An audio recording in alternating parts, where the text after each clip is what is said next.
This is the CHRILLCAST, presenting Fandom Fridays. I'm Chris. And I'm Will. And I'm not a part of any fandom in particular. So what do we do for Fandom Fridays usually is we talk about our latest pickups currently playing and a recommended game, but that went really long last week. So this week we're just going to recommend a game each. Why don't we have Trevor go first since he's our guest? Yep, today on Fandom Fridays, I'm going to be talking about Oxygen Not Included.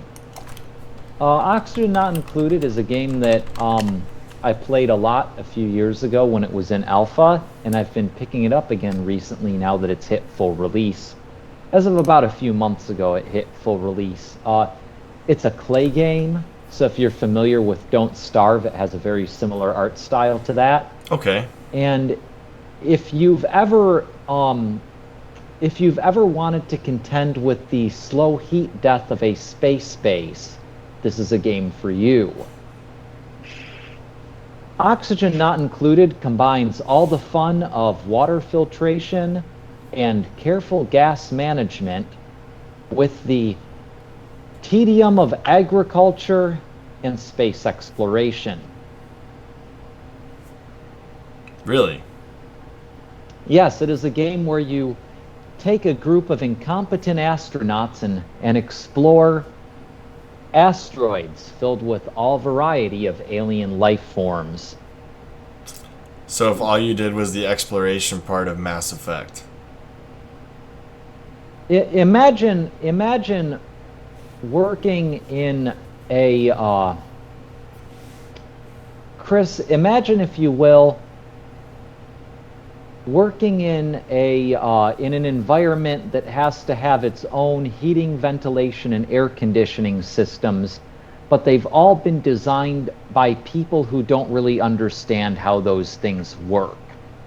And you are that person who's designing that heating, ventilation, and air conditioning system, which might or might not, because you don't know what you're doing, occasionally pump just the most toxic germs and diseases known to man onto your colonists. Well, if Markiplier's playing it, it must not be too bad. Oh no, it's a great addicting game. Just prepare to be frustrated. I would say you're doing really well if you don't kill off your entire colony due to a poisoned water source on your first attempt at playing through it. So who's this game for, Trevor? What kind of gamer would like this game? I would say if you're familiar with games like, say, it's a little bit similar to, say, a Minecraft or a Factorio or even like a RimWorld or a Dwarf Fortress. It's definitely more accessible than some of those, though, because the all of the game's core mechanics are pretty easy to understand. You have to contend with such mundane things as making sure there's adequate oxygen supply in your colony and making sure your colony is neither too hot nor too cold, while simultaneously trying to feed and entertain the population. So you have to carefully manage all of those things and make sure your population stays healthy, make sure they don't get bored or stressed out while they're doing their work, and you slowly build out your base and automate it and make new discoveries and contend with all of the strange forms of life present on these asteroids. So it's like you can ranch alien mushroom creatures that poop coal. King Coal. I'm sold. That's all I needed to know. King Coal. And that's not even that difficult, for the record. So it's like incompetent space-based simulator. Yes. Okay. So that is Trevor recommending Oxygen Not Included. Will, what game do you have? Alright, so this one is not like an unknown game, but it's something that I loved in my childhood and I'm starting to play again, and it's wonderful. So, Amped. Amped. Okay. Have you guys ever played this with the original Xbox? Looks like a snowboarding game, right? It is a snowboarding game, but it's really fun. So you don't obviously do all the tricks and stuff, but there's some humor, and you can actually there's a lot of cool tracks in the game, but you can also put in your own tracks, and there are these annoying little snowmen hidden throughout the levels that you have to go and like destroy as like a side quest. Is it like And it's Freeski really fun. where the snowman They and the hum bear and come make out? weird noises, and they go wah when you kill them. Do you know what I'm talking about? Like that Freeski that used to come with Windows. And then like the snowman would jump out and try and kill you. No, I have no idea what you're talking about. Okay, then you keep talking. I'll bring up the video gameplay while you're talking. Okay. Keep going. Yeah, I mean, it's just like one of those sports games that doesn't have 1,000 microtransactions in it, and you actually get the full game when you purchase it. And I mean, it still looks pretty good even today. The controls are pretty tight, and I enjoy it. Like I'm playing it now on my Xbox One, and it's pretty fun. So I enjoy it. And there's two more. So there's there's another one they released on the original Xbox, and one they released on the 360. All pretty good. So Will, this is hold on. This is Freeski. You would move your mouse to guide this guy down the hill. And this was a Windows thing. Yeah, it used to come with Windows. At least I think it did. But at some point, like a bear comes out and just eats you. I want to see if it does it to him.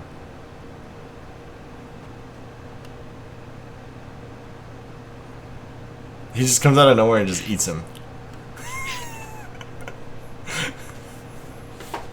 I'm sorry. I don't know why I had to Really take... distracting from my Go ahead, recommendation, back to but it's cool. It's cool. I'm sorry.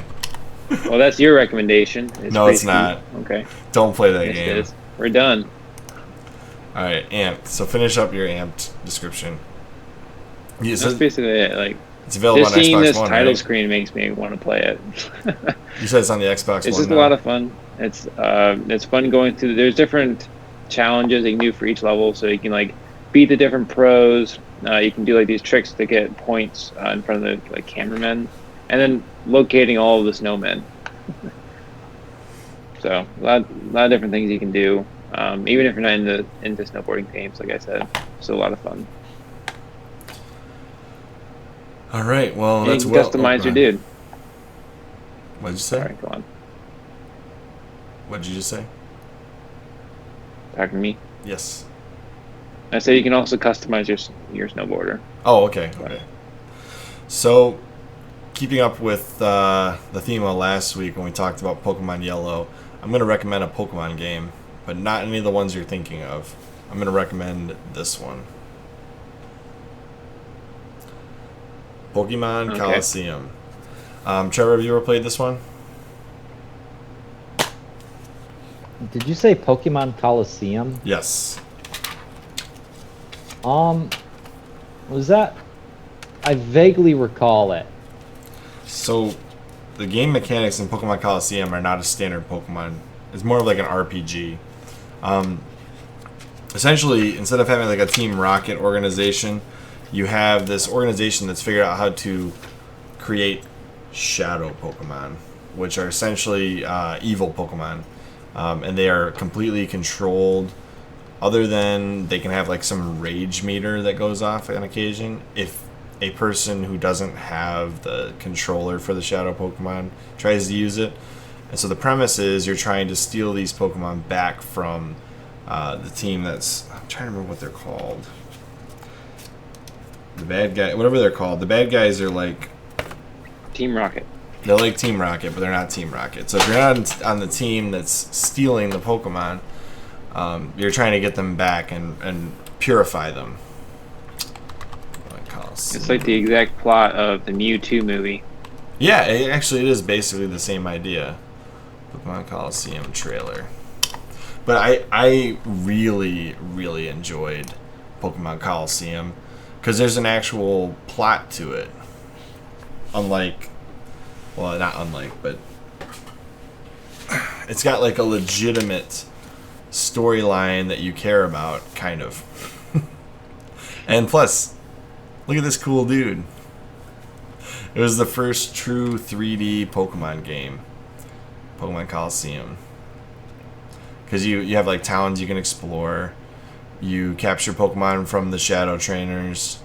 You play 3D Pokemon battles. It's an actual RPG on a console before the Switch. Before this, the only 3D Pokemon you had was Pokemon Stadium. And after this, you had Pokemon XD Gale of Darkness, which was essentially the continuation of this story without actually being the continuation of the story. They have nothing to do with each other than the Shadow Pokemon exist. And then, realistically, after this, you don't get another Pokemon console game other than Battle Revolution, but that's basically Pokemon Stadium 3.0. So if you want an RPG adventure on the Gamecube that's Pokemon, this is it. This is your guy. And it's a boatload of fun. If you're bonus recommendation, if you're really into rhythm games, this one's fun. I have that game. Trevor, did you ever play that one? It's fun. Trevor? What did you say, Chris? I didn't hear that. Have you ever played Donkey Konga? No, I never have. It's actually a lot of fun. And the trailer for it is ridiculous. I think this is it. Maybe not. Anyways, I recommend it. The bongos are a lot of fun. And you can play it with an NES controller. It's one of the options, which I'm really not sure. Although, just a little history. It's like a minute, I promise. The game itself comes with one controller.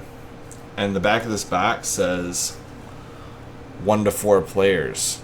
So if you wanted to play 4-player Donkey Konga, which is available, you'd have to either have 4 friends with the game with the Konga controllers at your house, or you'd have to buy this game, Donkey Kong Jungle Beat and Donkey Konga 2 to get 3 controllers, and then buy one of those games twice to get the 4th controller, because they never released the controller by itself ever. So you had to buy the game with it every time. So. Yeah, and I think that's kind of a fundamental drawback of something like that you create this special controller for that's pretty much needed to play the game, and then it's also simultaneously a large portion of the fun is it being a multiplayer experience. I actually have 4 controllers, but I picked them up secondhand on eBay, so... Yeah, I mean, that's just a limiting factor of why I think that game is, well, I remember it, it's probably not very well known as a whole. No, not really. And I think there's a few people out there who remember that game fondly, but to most people that game is forgotten to time. Yeah. This Anyways, guy jamming out there. I know he's got like a Guitar Hero set up for the Donkey Konga. That's actually kind of cool.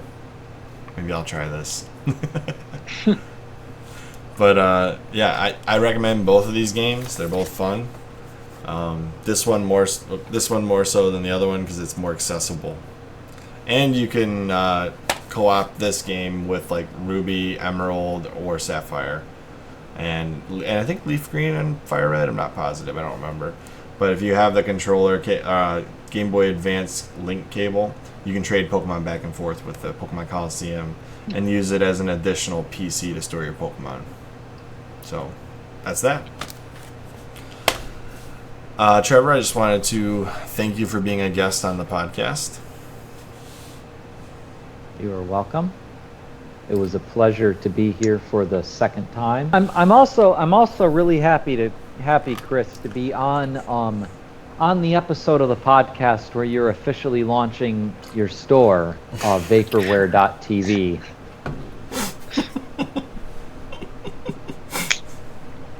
I feel like now we have to do that. A great honor to be here when you kick that off. And the Indiegogo is in the description down below.